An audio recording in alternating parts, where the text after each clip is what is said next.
In an era of oligarchs and Middle Eastern royalty investing almost unlimited sums in football, the British super rich have become a rare breed in the elite of club ownership. But perhaps the most surprising owners who are still in the game are West Ham United's controlling shareholders David Gold and David Sullivan, two men who started with nothing but rose to become two of the biggest figures in the UK sex industry. The two bought 50% of West Ham United and its £120 million worth of debt from Icelandic owner Björgólfur Sigurmundsson for just over £50 million, valuing the club at £105 million. Sigurmundsson was the owner of Icelandic bank Landsbanki, but it collapsed and had to be nationalised during the 2008 financial crisis, wiping out his $1 billion fortune. The club was in danger of going bust before Sullivan and Gold, who had recently sold their interests in Birmingham City, stepped in. Today, they own 85% of the club and have been responsible for arguably the biggest and most controversial act in the club's history, moving from the Boleyn Ground, West Ham's historic home, to the Olympic Stadium, now the London Stadium. But all of that is to come.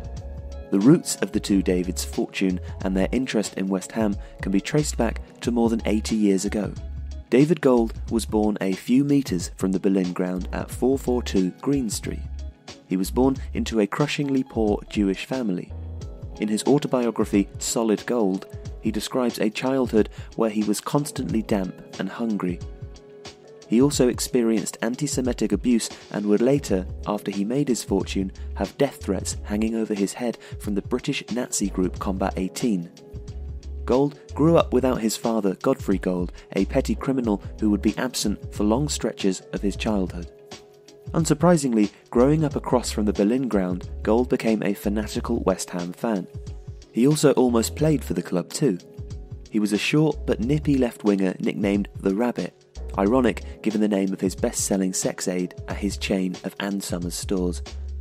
His West Ham career was not to be. Despite being offered an apprenticeship contract, his father refused to sign the permission papers. The same would happen later when an offer came in from Charlton. His football career was over. After briefly training as a bricklayer, he eventually scrapped enough money together to cover the lease of a magazine and bookshop, focusing on science fiction on the recommendation of his brother and future business partner, Ralph. It was whilst working at that shop on John Adams Street near Charing Cross Station that he noticed that the biggest selling items were Hank Janssen books, erotic pulp fiction with lurid covers written by the British author Stephen Daniel Francis. One shop became 4 shops in and around Soho, which they sold for their first millions before buying a failing sex shop business called Ann Summers in 1972.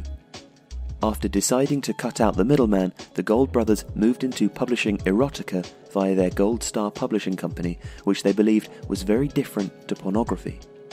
Still, it was responsible for the likes of top-shelf magazines like White House and later Swish, a spanking magazine. The move made the Gold brothers multi-millionaires and brought them to the attention of the authorities.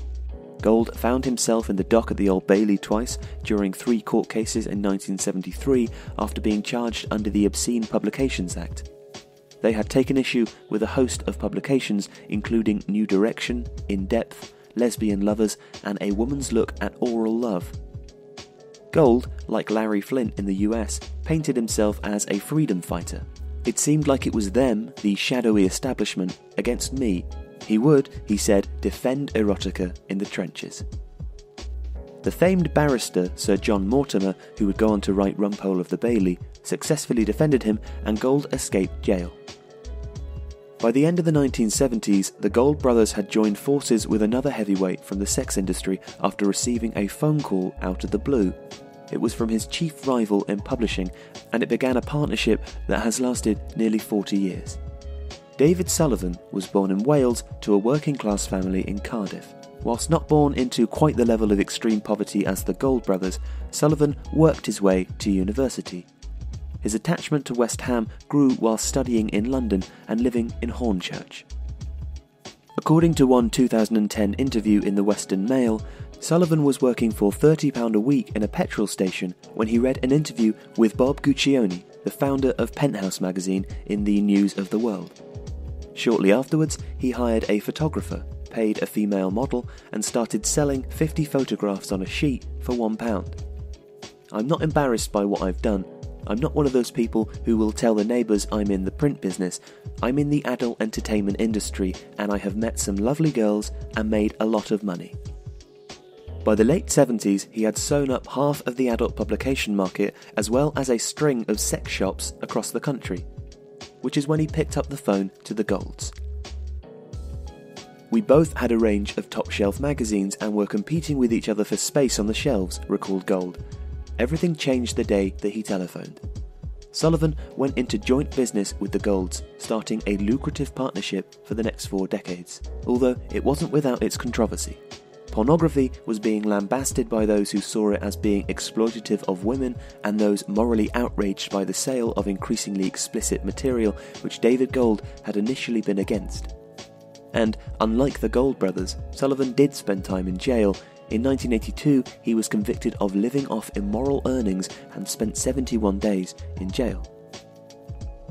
Their first major business foray was to launch a national newspaper, the Sunday Sport, and later the Daily Sport, whose nudity, sex ads, and tongue-in-cheek headlines were fake news before Donald Trump popularised the phrase.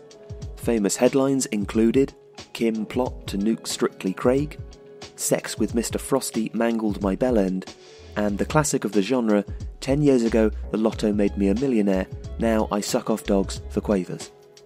It was here that a young up-and-coming salesperson called Karen Brady was hired to take charge of the classified ads section.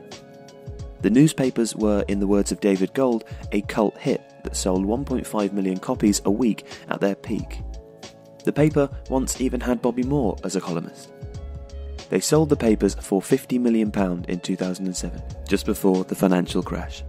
Yet it was their next move after launching the Sunday Sport that would bring Gold and Sullivan back to football, and for Gold at least, back to West Ham United.